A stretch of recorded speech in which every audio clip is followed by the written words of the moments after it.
There's trouble in paradise. Nations in the South Pacific are sick of us simply thinking of them as sunny playgrounds for postcard holidays. Many have significant problems which threaten their very existence. In the last few months, Scott Morrison has been trying to convince leaders around the Pacific that Australia is looking out for them and wants to help. But the Prime Minister isn't receiving much thanks in return. And that's because China is on the march and seems prepared to splash more of its cash in the region. How it's doing that, though, as we discovered, is alarming, at times sinister. Right now in the Pacific, seeing red has a lot of people seeing red. 2 months ago, the Pacific nation of Kiribati switched its allegiance from Taiwan to Communist China. So this is very clearly somebody tailing us. We're not being paranoid. No, this is actually very real. Now, as the first foreign journalists to try to report here since, we're under surveillance, then house arrest. My other instruction is to transfer you, only you, to a cell. 3,500 kilometres west, in the Solomon Islands, a glimpse of how China might buy its alliances in the Pacific. So they rang you and said, we've got $1 million for you if you come to the hotel and accept the switch to China. Yes. And just to the north, in war-torn Bougainville, with its legendary gold mine, we reveal a Chinese master plan. You would be quite happy to do business with China? Oh, yes. How do you describe China's actions in the Pacific? One word, expansionist. Captain Jim Fennell was the intelligence chief of the US Navy's Pacific Fleet, watching China's moves there on a daily basis. Now he's warning Pacific nations swaying to China's influence to beware. China has told all these Pacific countries that it just wants to be their partner. It wants to be involved economically. Do you not believe them? Well, we have evidence that shows that when they say they want to be your economic partner, the end result is they become your economic master. China demands no country in its diplomatic sphere can recognize Taiwan. And there's no doubt the communist superpower has a grand strategic plan in the Pacific, extending its alliances further and further south. And with those alliances, massive infrastructure, like this gigantic wharf in Vanuatu that the country doesn't need, but could dock an aircraft carrier.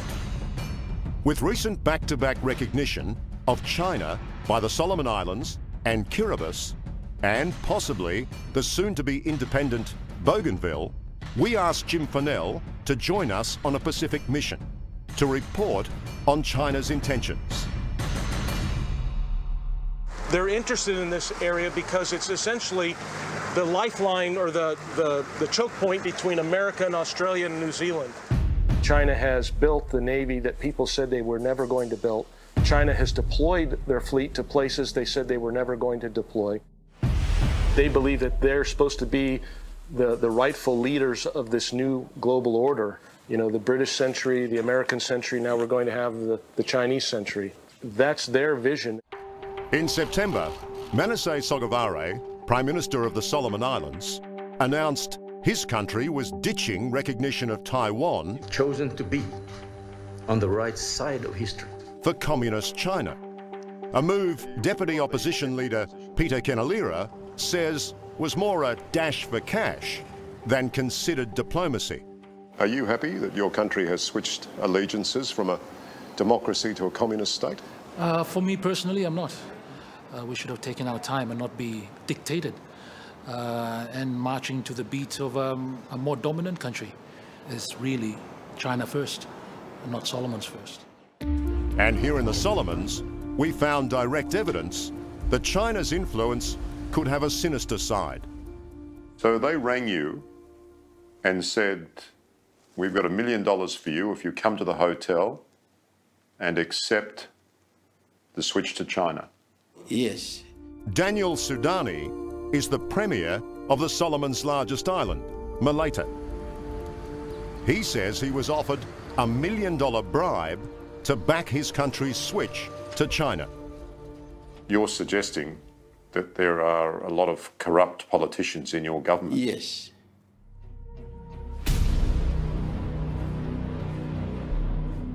But $1 million just to be pro-Chinese, I mean, that's a hell of a way to do business. Oh, it is. It is a new way of doing things. It's really dangerous. You think there's one bag of money, there's got to be more. Oh, yeah. Yeah. They don't come, single. Weeks ahead of our visit, we requested an interview with the Solomons Prime Minister about his sudden recognition of China. While we're here, we try again in person, also wanting to ask him about his refusal to investigate the bribery allegations made by Premier Sudani. As we're waiting, a high-level Chinese delegation leaves the Prime Minister's office. Then, hot on their heels, Manasseh Sogavare himself hurries out, head down, and clearly in no mood to talk. Mr. Prime Minister, 60 Minutes Australia, sir. We'd just like to ask you a couple of questions about China. Mr. Prime Minister. Mr. Prime Minister, can we ask you about the bribery money, please? Amid all the claims of bribery, corruption and kickbacks, it appears the Chinese have another novel approach to increasing their presence here, like leasing this entire island of Tulagi for the next 75 years. All 10 square kilometres of it, including the deep water port, oil and gas rights, fishing rights, forestry rights and tourism rights. The Chinese want all of it, and the locals are not impressed. When I heard about it, I thought that China is a communist country and the Solomon Islands is a democratic country. Margaret Manu is an unlikely enemy for China to make. But here on Tulagi, where land ownership is matrilineal, she's the voice of her people. And the people here didn't want to be owned by the Chinese? No. 60 Minutes has obtained a copy of the lease document, which is almost comical if it wasn't so sinister. The agreement was signed by Tulagi's provincial leader, who locals say hasn't been seen here since. And, luckily for Margaret and her people, it was ruled unlawful when it became public. So there was no consultation? No, not at all. So the Chinese company just came in here and tried to have the agreement signed by one person, and that was it? That's what happened, without the people knowing what's going on. And what we're seeing now from our visits to the islands here is that the Chinese are coming in with soft power and lots of cash to buy out local officials to gain access to ports and airfields and resources that give them a controlling monopoly in the islands and thus give them control over this vital sea lane. Coming up, not welcome in paradise. We're being followed by a government car. Why the government of Kiribati There's something to do with the kinds of money that's being brought in. doesn't like nosy reporters. What's happening to us now is basically house arrest. That's next on 60 Minutes.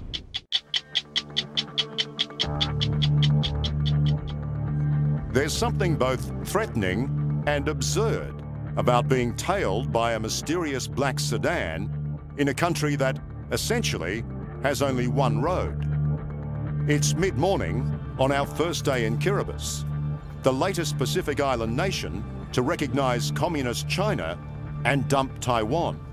We're being followed by a government car.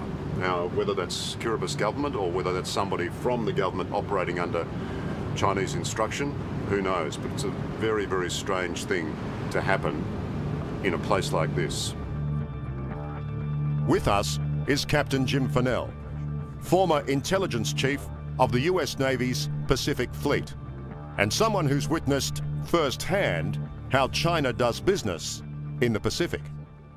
It could be that the Chinese have said, as part of this deal, you're going to have to pay more strict attention to who's here and what they're doing. Few foreign journalists come here, none since the country's abrupt switch of allegiance to China. One reason is that Kiribati requires a draconian film permit that journalists working in the region say is almost never granted. And gives the government the right to completely censor any news reports. We know we may meet trouble, but have come anyway. A move we'll soon find is supported by very senior figures in Kiribati. What's happening to us now is basically house arrest. On arrival at our hotel, we're immediately placed under house arrest and threatened with imprisonment. If you keep arguing with me, my other instruction is to transfer you to a cell. We have no right in the country. The sensitivities are running high here because Kiribati is critically important to China's Pacific Master Plan. The immense swathe of ocean territory controlled by this tiny island nation is smack in the middle of a secure sea lane China wants to establish, all the way to the Antarctic, which it calls the Blue Economic Passage. So you think this blue economic passage, as China puts it, is just the cover story? It's just the start of what they want to do? It's the start of a comprehensive plan that they have to dominate the region. And at first it's with economic development, but it will be followed by fishing fleets and maritime law enforcement, and then eventually naval forces. Back at our hotel, two very high-level visitors have demanded access to us, despite the government agents guarding the entrance. These guys have told us if we do anything, they've made it quite clear today that if we leave the front door of this hotel, we'll be put into a cell. But whose order is that? I take it as the president. The man on the right is Kiribati's founding father and first president, Sir Eremiah Tabai, one of the most respected men in the South Pacific. With him is Kiribati's opposition leader, Tisabu Tabani. In this interview, secretly filmed with their permission, these senior figures told us we were right to come here without a permit, also telling us there's media repression in their country, which has become more hardline since the current government's recognition of China.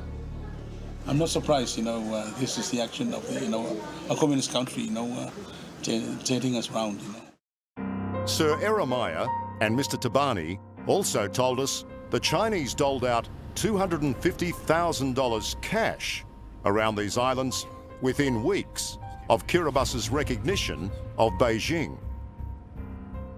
What sort of democratic country spies on journalists and puts them under house arrest? We're embarrassed to be part of that, So you'd be happy to come to our aid? Sure. If we get chucked in the cell. Well, at least there's a little bit of democracy left on Kiribati. Count us as your friends, I don't think, we'll ever forgive these guys, for what they're doing. What do they do, and what do they put Kiribati on the map? It's a sad day for democracy. Perhaps safeguarded by the presence of these two men, we were merely deported from Kiribati back to the Solomon Islands the following day. Why do you think the Kiribati government is so paranoid about media crews telling the story of what's going on there? Well, I think it's pretty clear that there's something to do with the kinds of money that's being brought in. How that money's being distributed obviously would be something that they would probably not want people to know about or hear about.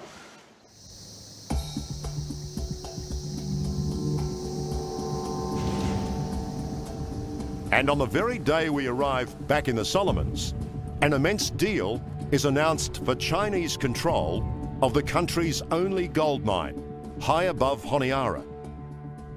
This is the Gold Ridge Mine. It's an old gold mine that's been resurrected in the first major deal the Solomon Islands has done with China since it switched allegiances to the communist country. Incredibly, China describes the $825 million purchase and all the infrastructure it intends to build here as an early harvest. And if you need evidence of advanced Chinese planning, we're told by a mine insider that the security guards' uniforms, complete with Communist China's flag, were ordered 6 months ago, even though the diplomatic recognition that opened the way to this deal was only 2 months ago. The Chinese will not only reap the direct profits from this gold mine, but everything they build to service it, roads, railways, and port facilities, will remain in China's hands forever. But just across the water, there's potentially an even more glittering prize. Coming up, That is truly enormous. 60 billion reasons One of the biggest man-made pits in the world. the Chinese want this piece of Bougainville, China is now taking control of the South Pacific. and why Australia is the big loser. Australia is making enemy out of Bougainville. That's next on 60 Minutes. On our tour of the Pacific, we'd find conclusive proof of China's long-term planning for our region. We're in Bougainville, still part of Papua New Guinea, but not for long. Next week, it votes in a referendum on its independence. Bougainville was one of the forgotten campaigns of World War II, but 516 Australians died here during the war. 516. Put that in context for me. Well, that's comparable to Vietnam. But veteran journalist Ben Bohane covered a far bloodier conflict here. The Bougainville Civil War, where a rebel army fought New Guinea for independence and control of the fabulously wealthy Panguna gold mine. Over 10,000 people died between 1988 and 1998. Given the small population here, it's safe to say virtually every single family would have been affected one way or the other. In small places like this, every family was touched by the war. One of the commanders of the Bougainville rebel army was General Sam Kauna. Politicians, they make war and we fight the war. Now, Ben Bohane and I are headed to meet the general at his headquarters in the south of Bougainville's main island. It's hard to imagine fighting a war in this terrain. Harder still to imagine the infrastructure required to bring this place into the 21st century once it achieves independence. But if it does, General Kauna is one of the leading contenders to become its first president, supported by his formidable wife, Josie. General, how confident are you that Bougainville will become independent? I am sure. I've seen it. I've gone around the island, north to south, seen and heard people expressing their feelings, their views. You've been campaigning relentlessly, haven't you? Oh yes, to make sure that they vote for independence. But central to any hope Bougainville has of becoming a self-sustaining nation lies deep inland, its golden heart, the mine called Panguna. Ben Bohane and I are being given rare access to this legendary place. Wow. Have a look at that. That is truly enormous. One of the biggest man-made pits in the world. It's estimated Panguna still holds nearly $60 billion worth of gold and copper. So that's what the war was all about? And the future here too, I guess. Yeah. This is the mine that triggered the war and may well be key to the future of Bougainville. It's an eerie place, a frozen moment of the aftermath of war. So it's in here. So it's in here? We meet the Panguna rebel commander, Moses Papiro, who shows us the massive safe where the mine's gold was once stored. Now, welded shut, it contains the weapons his men laid down for peace. How many weapons? Maybe 200 plus. But if Bougainville is denied its independence by Papua New Guinea, which has to ratify the referendum vote, Moses has a somber warning. Moses, is there any way in which those weapons would be used again? Wait to see. Maybe war is coming again, or we don't know. In truth, it's unthinkable that war will revisit this devastated place. But restoring it to production seems almost equally impossible. This mine is set to be the beating heart of the new Bougainville Republic. and the blood pumping through it is destined to be foreign sourced. The big question is, will China win this too? Bougainville now is starting on a clean slate. We will be looking at all avenues. What about China? China inclusive, yes.